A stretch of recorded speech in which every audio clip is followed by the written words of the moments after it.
ఈ దినపు దేవుని యొక్క మాట రాజులు మొదటి గ్రంథము 1వ అధ్యాయము 12వ వచనము. నేను నీకొక ఆలోచన చెప్పెదను. ఆలోచన, ఒక మనుష్యుడికి ఆలోచన అనేది చాలా ప్రాముఖ్యమైనటువంటిది.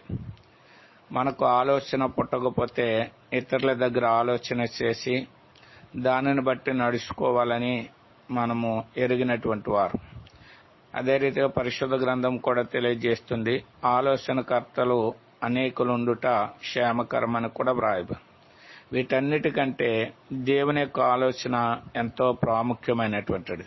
ఎందుకంటే లేఖనాల్లో వ్రాయబడిన మాట, నీకు ఆలోచన చెప్పేదను, నీవు నడవలసిన త్రోవలు నీకు బోధిస్తానని లేఖనం తెలియజేస్తుంది.